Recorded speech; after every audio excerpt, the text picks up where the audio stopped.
Hey, what's up? Welcome back din sa ating channel dito sa Bobs TV. Alright, so tayo nagbabalik muli mga kababayan. At ito, pag-usapan natin, no? ICC, inunahan nga ba ang dating Pangulong Duterte? Dahil kung sakaling siya ay makakalaya, ay tatakas nga ba?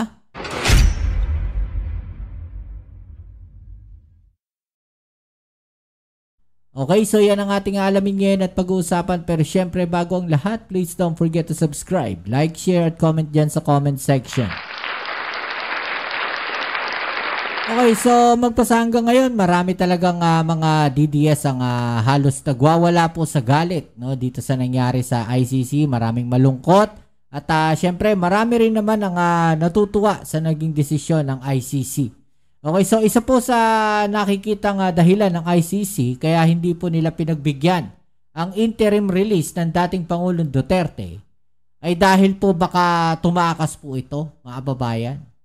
No, dahil nga po may mga connection ito at baka ito po ay makabalik sa Pilipinas at maging threat, no, o banta dito sa mga pamilya ng mga biktima, no, ng war on drugs na kanilang ginawa nung panahong dating Pangulong Duterte pa ang nakaupo. Kayo po ba ay sang-ayon sa naging desisyon ng ICC? Okay, comment nyo lang po dyan sa ibaba yung mga opinion ninyo. Okay? So ito ngayon, pag-usapan natin. No, ito po ang aking ipapakita sa inyo ay ipapaliwanag po, no, kung bakit, no, ganun na naging desisyon ng ICC, mga kababayan, dito po sa interim release ng dating Pangulong Duterte, no? Okay, so ito po 'yan. Right? Let's go. Si Attorney Nery Colmenares. Attorney, magandang gabi po. Magandang gabi, Robert, at sa lahat po ng viewers and listeners ninyo. Ito po ang immediate na tanong ko siguro. Ito sana marami tayong matutunan, no? Actually, marami tayong matututunan talaga dito sa video na to, mga kababayan. At sana mapanood din to ng ilang mga kababayan natin na medyo naguguluhan pa rin, no, pagdating po dyan sa naging desisyon ng ICC. Ito, maganda to, panoorin nyo po ito. At siya po si Attorney Nery Colmenares, isang human rights lawyer at legal counsel din po siya ng mga biktima ng EJK. Right? Let's go. Siguro sa inyo, kumusta ang pakiramdam ninyo bilang legal counsel doon sa naging desisyon ng Appeals Chamber ng ICC? Masaya ako bilang counsel, but also because, alam nyo, grabe yung impact ng dagok sa mga kaanak ng biktima. Really siya. Kasi talagang may takot talaga sila, ba? Lalo ng mga witnesses na pwedeng mag-testify laban sa kanya pag nakalaya siya.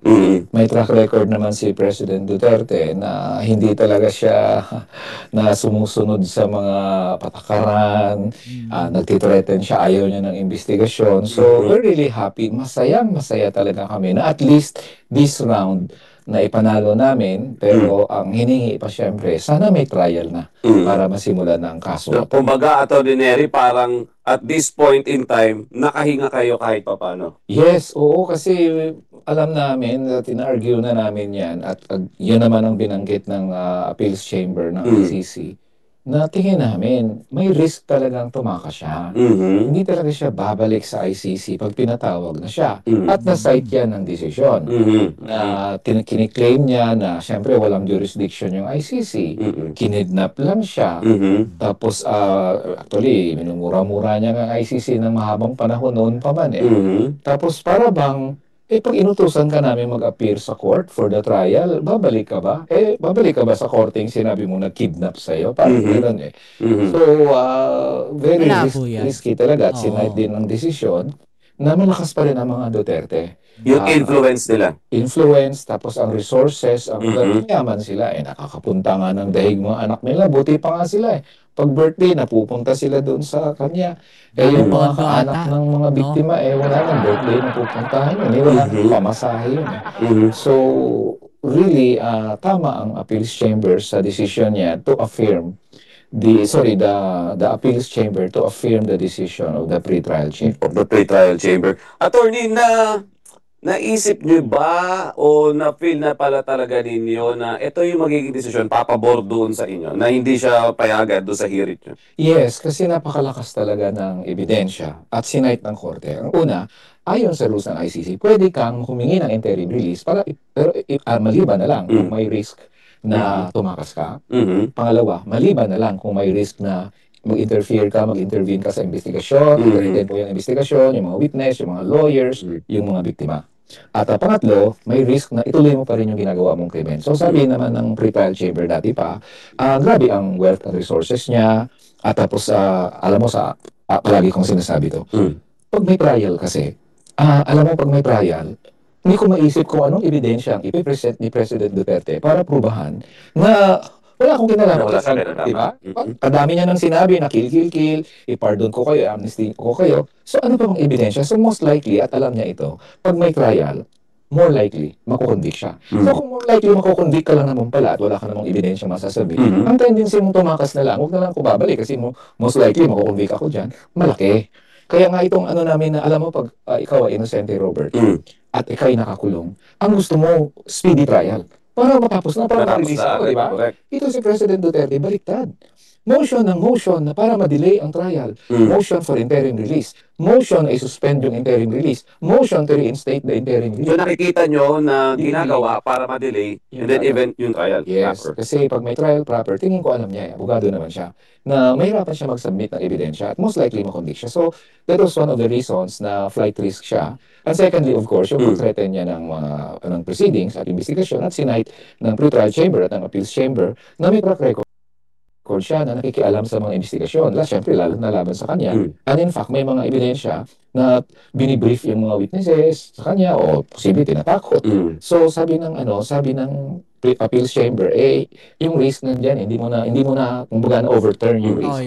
Siyempre, nag-raise din ang depensa, may mga guidelines naman Baka naman pwede, pag sinunod yung guidelines, hindi naman siya tatakas, pitan yung guidelines, hindi nga natin alam sa totoo lang kung sinong bansa yung kukuha sa kanya, kung kaya man nila implement ang guidelines. Pero tingnan nyo, ang track record ni President Duterte, hindi sumusunod sa guidelines yan, hindi nga sumusunod sa batas yan, hindi sumusunod sa konstitusyon yan. So, ano yung assurance natin? Nasundin niya yung guidelines. And of course, it's not enough na ang guidelines na yon ay will ensure na ang third country kung saan siya. Tapos hindi mag-host sa kanya. Correct. Kayang i-implement yung guidelines na hindi siya makatakas o hindi siya mag-threaten ng mga witnesses at mga biktima. So, yeah, we were really happy na nag-desisyon ang appeals chamber dyan. Bagamat sabi mo nga kanina, tingin namin mananalo kami dito kasi ang lakas Pero syempre, hindi mo rin maiwasan na mga baka lang naman. May 1% ma-overturn ba? Kaya grabing bagok yun sa mga biktima.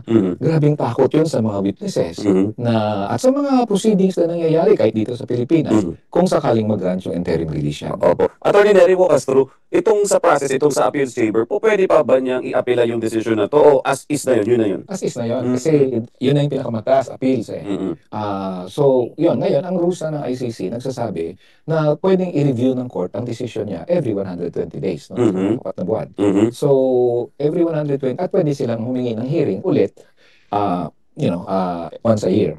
Pero, tuloy na yung trial. Tuloy na yung trial. Ang hirap naman pag may motion ka na naman. Nabibinbin na naman siya. So, yun na naman ang hinihingi ng kaanak ng biktima, yung trial.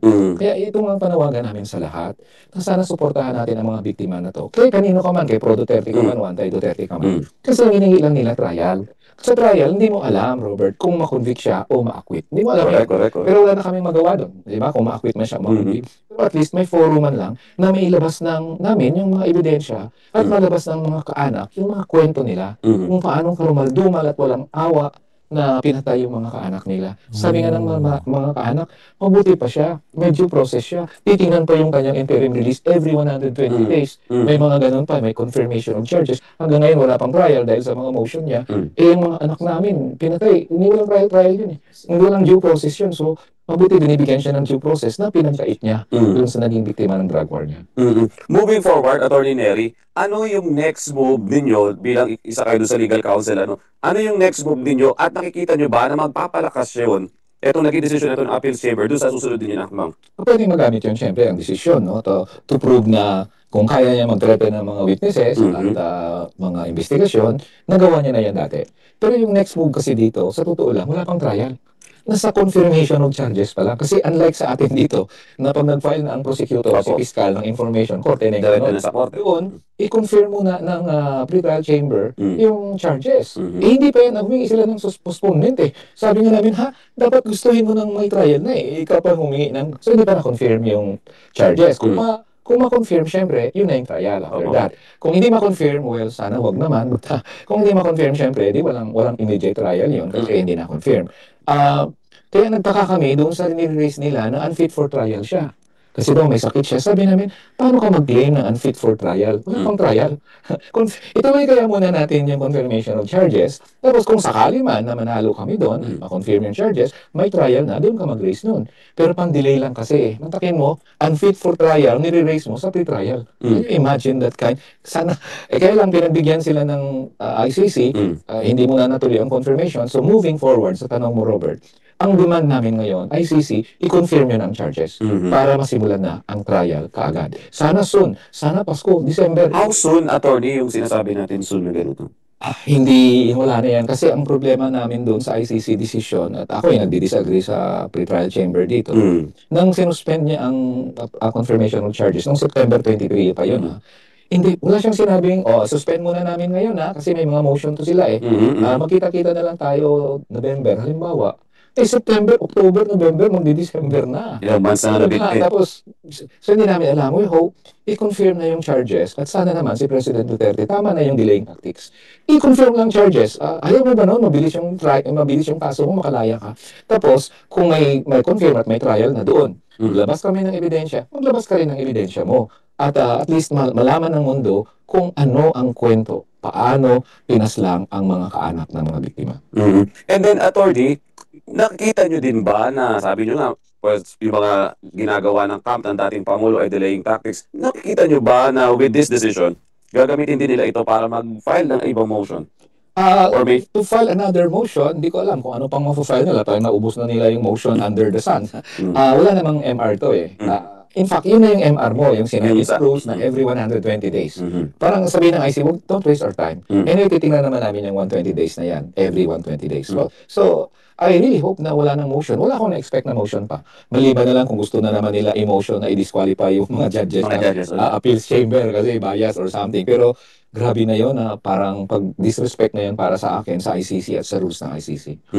And then, ang next dyan, attorney, kanina kasama niyo yung mga pamilya, mga biktima. Ano po, habang pinapanood din nyo yung decision sa open session, kumusta yung emotion ng mga kapamilya? Grabe, kasi siyempre kabado sila. Kasi kapag tinatanong kami, ano kaya ang decision ng Korte? Sabi ko, alam mo, malakas ang kaso natin, pero hindi naman natin alam. Walang control ang ICC, yun ang kagandahan naman dyan. Hindi naman sila tumitingin sa political consideration. Hindi naman sila sumusuporta kung kanino kami. Hindi nga nila kilala yung mga bato na yan. Kahit si Duterte na nakilala personally. So, walang influence dyan.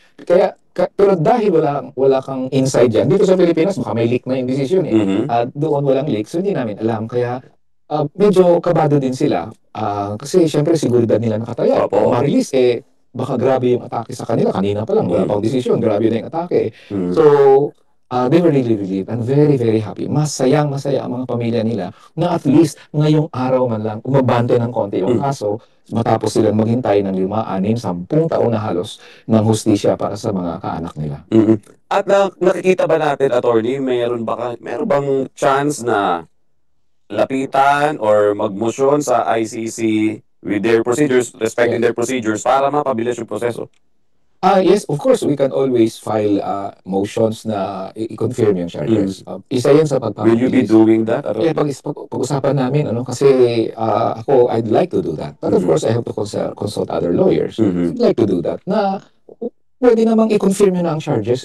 Confirmation of charges lang naman yun. Wala namang mako-convict doon, wala namang acquit doon. So, yun yung aming paraan para sana mapabilis ito. And then, isa pa, attorney, kanina si Dr. Aurora parang binabanggit niya, bukod sa tagumpay na maituturing ito, mas makakadagdag sa tagumpay kung pati yung mga co-accused na dating Pangulo, maaresto na, ilabas na, makita na kung may warrant of arrest talaga. Yes, malaking bagay yun, ang warrant of arrest sa co-accused. Alam niyo, una, ayaw namin may mangyari kay President Duterte. Mhm. Nasa interest namin na walang mangyari sa kanya. Mhm. Kasi pag may nangyari sa kanya, tapos na yung kaso. I mean, ano pang kakasuhin ng ICC? Wala na yung akusado, di ba? Kaya napaka-importante na ma-arrest na rin yung mga co-accused kasi hindi man natin hinihingi. Pero kung may mangyari sa kanya, tuloy ang kaso. Kasi nandun yung akusado na hindi siya matitenga just because may nangyari kay President Duterte. Kaya sana naman magkaroon na ng warrant of arrest sa mga co-accused niya. Hindi lang doon sa sinabi ko na tuloy ang kaso, kundi yung mga kaanak ng biktima, o bahagi yan ng panawagan sa hustisya na makasuhan din ang mga subordinates niya na nagpatupad ng kanyang malupit na ulo. Yung mga subordinates na nagpatupad. So, ibig sabihin, mga kababayan, pagka may nangyaring masama kay dating Pangulong Duterte, tapos na. So, ligtas na si Bato or yung sinasabi nga nila, co-perpetrator daw, etong si Senator Bato, si Senator Bongo, no, ligtas na sila sa kaso. Parang ganun yung sinasabi dito. Na nakakalaya pa rin ngayon at isinasama ninyo dun sa kaso. Ito ba yung dahilan din kung bakit medyo takot din sila for the security ng mga pamilya? Isa yon kasi patay na yung anak nila, of course nakakulong si Duterte, pero yung subordinate, ang lakas pa rin pwesto na sa posisyon ng karamihan doon. Hindi mo ma-small yun. Kaya sa totoo lang ay sinabi ng defense na tapos na yan, wala nang poder yung mga Duterte. Hindi lakas-lakas ng mga Duterte ngayon. At nirecognize yun ng appeal chamber. Correct. Nirecognize. Nanalo pa nga siyang mayor, di ba? Tama, nanalo pa siyang mayor. Although major yung pagkasabi major. Tapos, Senado, o ilan bang Duterte sa Senado. So, hindi yan. Tsaka mayaman. May pera sila. So, for all those reasons, takot na takot talaga ang mga biktima pag na-reverse ang desisyon. So, I guess, tagumpay ngayon, pero hindi pa buo. Hindi pa tapos ang laban. Mahaba pa ito. Mahaba pa. Tuloy-tuloy lang. Dahil pinag-usapan. Alright, so mga kababayan, no? So, dito, malinaw, no? Na posibleng tumakas, no, itong si Duterte, ang sinasabi po ng ICC. At nandun pa rin, no, yung banta, no, sa seguridad ng pamilya. Okay, hindi ko maintindihan, pati yung maintindihan ng mga DDS. Okay, so yan, ano masasabi po ninyo dyan mga kababayan, no? I-comment sa ibaba yung mga opinion na natin yung pag-usapan, right? So yan, muli kita tayo sa ating next video. Ito muli ang inyong Kuya Mobs, it's sa Mobs TV. Peace. I'm out.